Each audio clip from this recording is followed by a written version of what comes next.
Po mga kapraps, dito tayo ngayon sa isang property na for sale. Dito po sa bayan ng Magdalena, Laguna. Bali ito na po ang property. Ito yung boundary, yung may semento na yan. Bakod po yan mga kapraps ng property. Ito po ay isang farm lot na may sukat 4.8 hectares. Ito ay titulado, tapos may mga tanim po ito na mga puno ng niyog, tapos mayroong puno ng mangga. Tapos tingnan natin ang loob ng property kung ano pang mga tanim. Dito sa may bungad ay mayroong mga tanim na puno ng kawayan. Tapos dito, pasok tayo.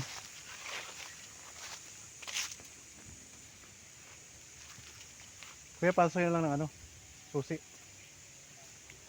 Dito mayroong mga bagong tanim na mga puno ng niyog.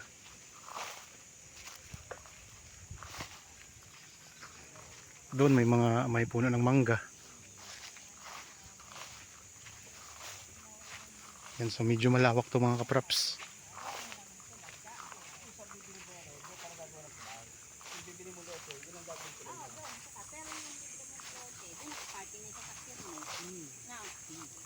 Mayroon din palang mga tanim na saging. Tapos ang lupa ay may mga tanim na Carabao grass. Mayroon tong katabing creek So, tingnan natin yung creek. May creek dito mga kapraps. Na boundary ng property.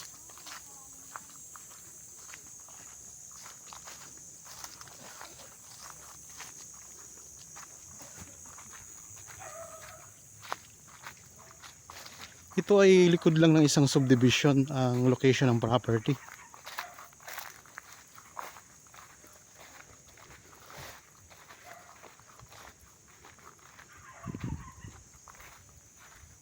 Ito yung pinaka boundary. Ayan, may maliit po na sapa. May mga kapraps sa sapa. So elevated naman po ang lupa mula doon sa sapa.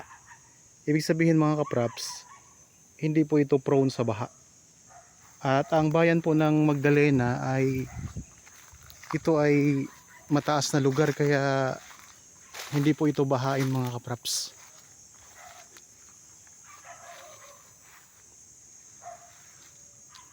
Ito yung puno ng mangga. Tapos ang daming mga saging dyan sa gilid ng ilog o ng sapa.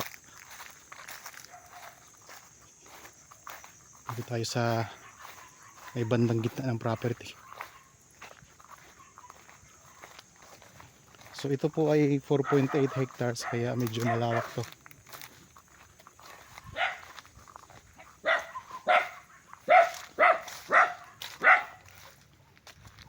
Dito mayroon ding isang puno ng mangga.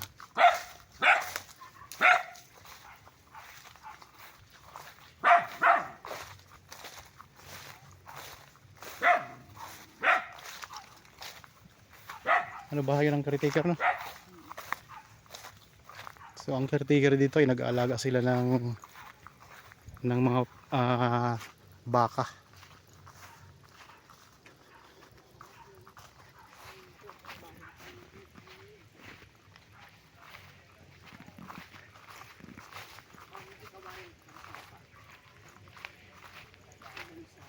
Ito,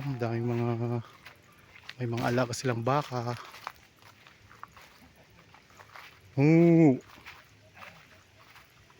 Ito yung bahay ng caretaker mga kapraps.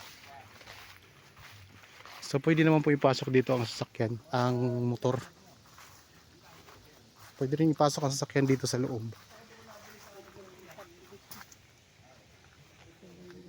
Sa ngayon po ay papasok dito sa property ay nakikiraan pa lang po tayo. Pero pwede naman pong bumili ng right of way. Kasi nasa likod lang po ito ng isang subdivision. Para makapasok yung sasakyan dito sa mismong loob ng property. Dito mayroon din silang tanim ng mga puno ng rambutan. Ayan mga kapraso, may bulaklak na yung rambutan.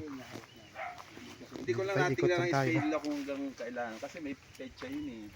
Tapos dito mayroong mga tanim mayroon ding tanim na guyabano. Tapos mayroong puno ng santol. May mga bunga ng puno ng santol mga kapraso.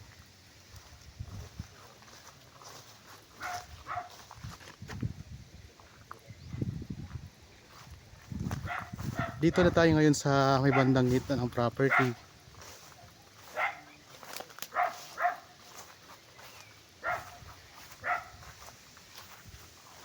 Yan po ang sapa kanina.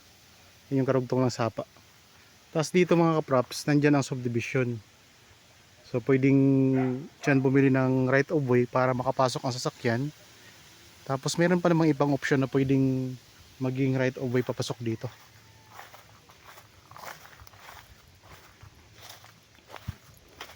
Mayroong part na medyo masukal pa. So dito.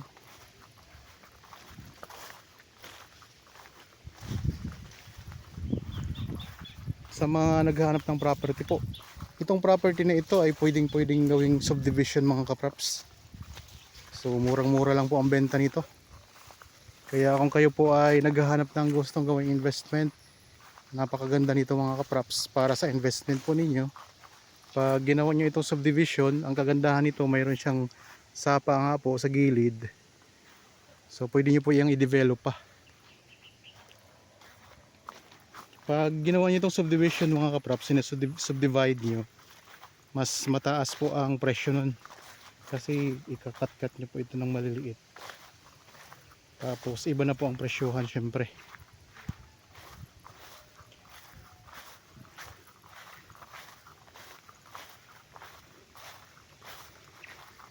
Ikutin natin. Malawak-lawak kasi itong ikutan natin. Ayun ang mga baka oh. Pwede ditong backyard piggery mga kaprops. Yan dito sa bandang gilid naman sa kabila, meron ding mga tanim na kawayan yan. So sundan natin itong mga baka kung saan pupunta.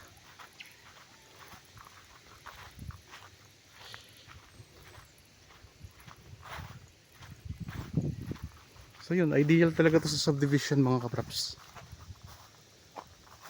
Ang distansya nito sa town proper ay nasa 10 minutes travel time lang. Tapos malapit lang din po ito sa Santa Cruz. Kasi ang Magdalena katabi ng Pagsanhan. Ang Pagsanhan at Santa Cruz magkatabi lang din po yan. Yan dito, ang ganda sa part na ito mga kaprops oh.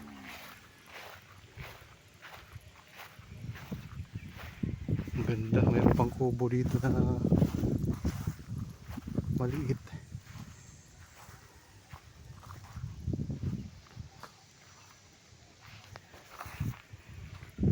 Yan, mayroon pang mga mga puno doon na tanim. Kasi ito may santol sila, tapos may niyog din. So malawak pa yung bakante ng lupa na to. Maaari pa kayo magtanim dito ng mga gusto nyo pang itanim mga kaprops. Ito yung puno ng santol, may mga bunga na rin. May duyan pa dito. Pwede kang mag-relax dito mga kaprops. So may duyan ka. Yan. Duyan. Ang ganda ng tanawin dito. Meron ng source ng tubig. Puso. Tapos ang kuryente naman, may malapit na din po ito na source ng kuryente or may malapit na access ng kuryente, may malapit na poste dito. Ba't ko lang ang camera mga kaprops ha.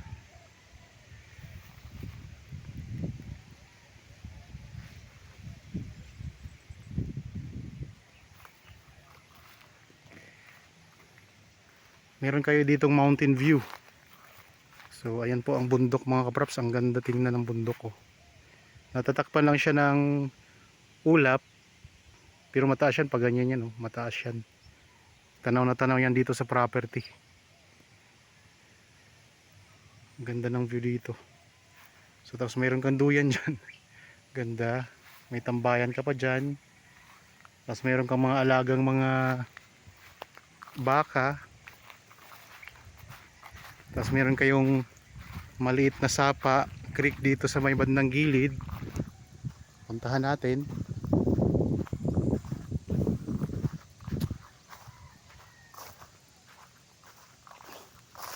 Yan, may mga kawayan.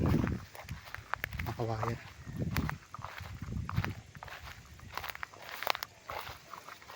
Ganda rito, may mga ang lupa oh. Talagang Carabao grass na siya. Oh. May lilim pa ng puno. Yan, nagpapalilim yung mga baka.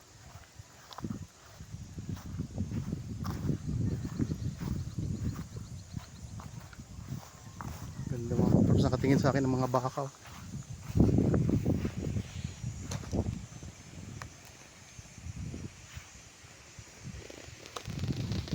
So sa mga sumusubaybay po lagi sa aking channel, maraming salamat po sa inyong suporta. So huwag kayong magsawa kasi marami po akong mga properties na pupuntahan pa na ipapakita sa inyo.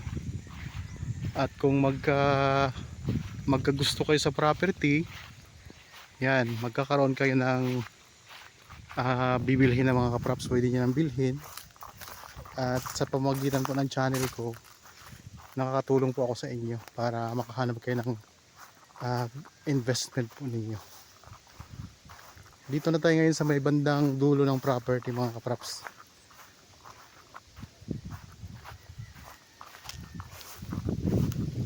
Titingnan natin dito ang karugtong ng creek kanina. Hindi siya ganoon kadaming mga puno talaga. Saka murang-mura lang ang benta mga kaprops.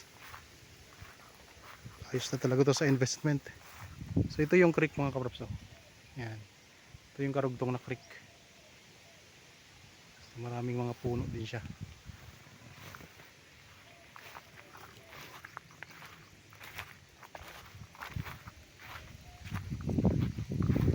Maganda mga kaprops ang property. Pwedeng gawing pastulan ninyo ng baka. Kasi meron na siyang meron siyang mga source ng tubig eh. May pwedeng inuman ng baka. Ito may papaya pa. Kuhanin natin itong isang papaya, hinog na. Sayang, hinog na yan mga kaprops oh. Papaya. Ayun ang may-ari ng baka oh. Ayun ang may-ari ng baka, yung naglalakad, nakaitim.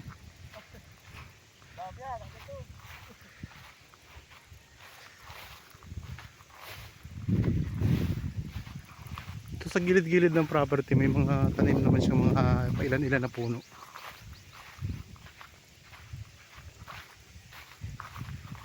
Ulitin ko lang po, ang sukat nito ay 4.8 hectares sa Magdalena, Laguna. Ito ay titulado. Pansamantala ay makikiraan muna tayo. Pero pwede naman pong ipasok ang sasakyan ninyo. Pwede rin naman pong bumili ng right of way para makapasok ang inyong sasakyan dito sa mismong property. At murang-mura lang po ang benta. Meron pala ditong suha mga kaprops. Ayun, puno ng suha. May mga bunga na rin. Tapos dito tanaw na tanaw ang creek. Ito yung pinaka boundary yung creek.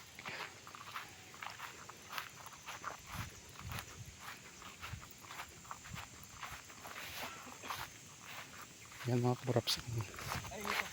Kaya pag nag-alaga kayo ng ng mga baka, kalabaw, ayan, mayroon silang maiinuman. Pwede silang magpalamig dyan sa creek. Pwede niyo din itong i-develop ang creek na to. Tumabulay ko ng ulan. Yan yung 2.6. 2.6. Kabila niya kapsada na. So ibang proper na mo yan dyan. 2.6. Binibenta rin naman yan. Yun ba yung may may Chico. tapos may bupalo? May bupalo. Bupalo malaki. Yan. Ito may mga may mga suha. May mga bunga na rin ng suha. So dito tayo ngayon sa pinakadulo ng property mga kaprops. Kung sakaling interested kayo, kasi murang-mura lang ito, kontakin nyo lang po kami sa mga contact details para mapag-usapan po at makipag-usap kayo sa may-ari kung paano po ang right of way nito.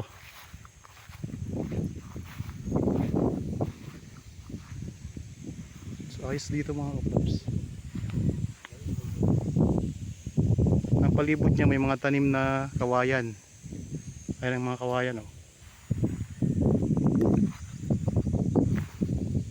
Okay mga kaprops, balik na tayo doon sa harap.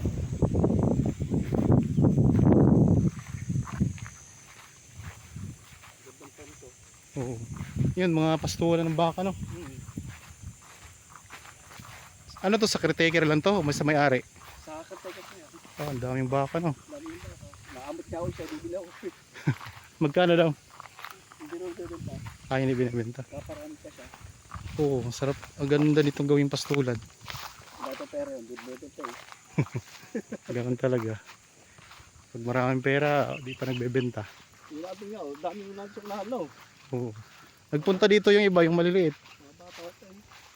Hanggang doon pa yung stroke na yun. Sarap nito sa ano, bulalo. Bulalong baka. Ito, pwede na itong lechonin oh. Hindi na kalaki eh. Baka ko eh, lalaki, laki ng balugbog eh. Ganda dito no sa ano, pwestong ito. May duyan ka pa doon. Tubig pa tayo. Oo. Matik yung, ano yung tubig. Ayan oh, yan. Laga na yun. Paganahin mga kuya para mapakita natin sa ano. Ang lambot pang... Ayan, paganahin natin yung tubig. So mabilis lang naman po ang ano, ang magiging daanan nyo, makabili kayo dito. Nagbebenta naman po yung katabing property.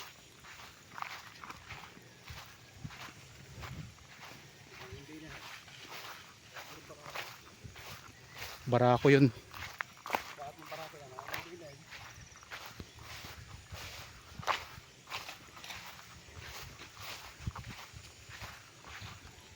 Yung mga viewers po ngayon na ganitong property ang hinahanap ninyo. Yan, ano pang hinihintay nyo mga kaprops? Bisitahin nyo na agad dito. Yun, natatanaw na natin ang bundok oh.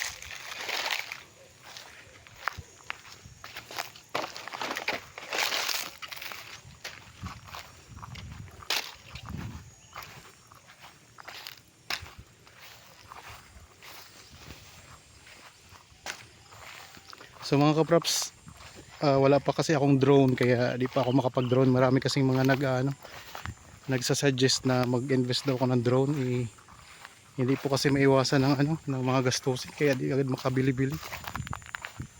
Ayun ang tubig testing no. Ay ganun lang siya. Palagyan ito ng makina lang. Oo. Oh, ang galing oh. Dahil Ano lang? Tatali na ako. Dahil pa yung tubig niya. Yan, ito yung source ng tubig. Ang bilis lang pa ano niya. Lalagyan mo lang siya ng ano. Pump belt na makina. Oo.